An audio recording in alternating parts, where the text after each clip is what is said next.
life and death situation on a desolate Pike County road. A woman is in a rollover crash. She's trapped in her car and stopped breathing, and help was minutes away. Well, as Brendan Keefe reports, our chief investigator, a stranger stopped to help, and it cost him his freedom. The vehicle has overturned a couple of times. There is entrapment. The doors will not open. The female is unconscious. We couldn't get the doors open. They're going to need life flight. Unresponsive, and they do not believe she's breathing. It's a possible fatality. I was westbound here on 109, fishtailed back to the right, back to the left. She hit this culvert with her front end, and she flipped end over end twice, came to rest on her wheels. Her car landed approximately right here, reaching in the car. She had no breath. Fortunately, with the help of the 3 good Samaritans, we did get the door open. He saved my life. How serious was this crash? It was very serious. They didn't think I was going to make it. They thought you were going to die? Yes, sir.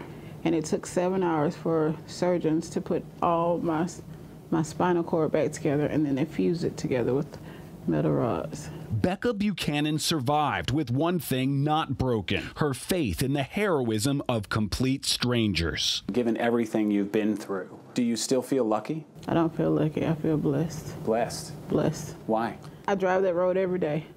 I've never seen Mr. Rick, but for that day, for our paths to cross, just so he could save my life, I feel blessed. And I'm blessed to know that there are still good people out there like him. This is Rick Rickerson. I'm a retired battalion chief, Griffin Fire Department. I'm on the scene. She is unresponsive, and at this time, I don't think she's breathing. That's right, Rick Rickerson has been on hundreds of rescues as a career firefighter, but this time the retired chief was the first responder. It opened her airway, and her mouth was full of blood, and I cleared the blood again, and it was probably another 45 seconds before the second breath. And somewhere in that point between the second and third breath, that's when I heard, whose truck is this? He said, I need you to move your truck. And I looked at my patient, I looked back at him, and I said, I'm not leaving this patient. He turned sideways and he said, sir, I said I want this truck moved.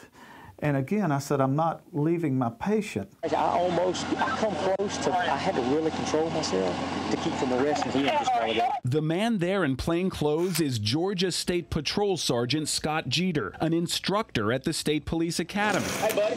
Hey, about to place the retired firefighter in handcuffs seconds after he saved Becca's life. All I asked you to do was just move your vehicle. And you know, if I leave that patient with 2 civilians, I understand all that. And that patient goes back, not breathing, I opened up her airway to make her breathe. I've already told you my whole background. I don't care about your background. I care about what happened right here.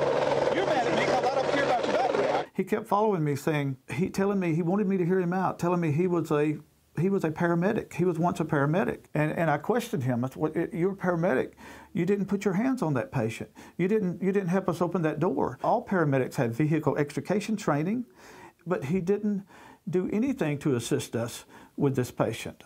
The keys weren't in Rickerson's pocket. They were still in the ignition. The engine was running when another Good Samaritan volunteered to jump in and move his truck out of the way before the first ambulance arrived on the scene. What is the most pressing thing on that scene at that moment? The life, by far, the life of this lady. She had only had 2 or 3 breaths. I was prepared to breathe for her if she was going to stop breathing again. I wasn't leaving that patient. Rick Rickerson watched the life flight helicopter take off while handcuffed in the back of the trooper's car. We're going for a ride. He's locking his ass up. The retired fire chief spent the next several hours in the Pike County Jail. What were you charged with? Obstruction of a law enforcement officer. You weren't rewarded with anything but a pair of handcuffs. I was rewarded by the hug from that lady when I went to visit her at the hospital and her 5-year-old daughter. That was a reward. He walked in, hiding behind a dozen of roses, and he just grabbed me and said, you're okay, you're okay, you're okay. I'm so glad to see you're okay. Were there tears? Oh my gosh, yes. The whole room was crying. She went end over end right there, and it just happened to land on the wheels right here. Not everybody will stop, and not everybody can do what you could do. And I'm just thankful, and I'm sure she's thankful. He saved my life. I owe him everything. I would not do anything different. The outcome is this lady is alive. There's no cross on the side of the road on that highway. So Rickerson is still facing charges for all this? Yeah, the Griffin DA is still prosecuting this. The crash happened back in October. Becca was in the hospital for weeks and then spent months in rehab. She only got out just before Christmas. And this is all because of his truck was in the way.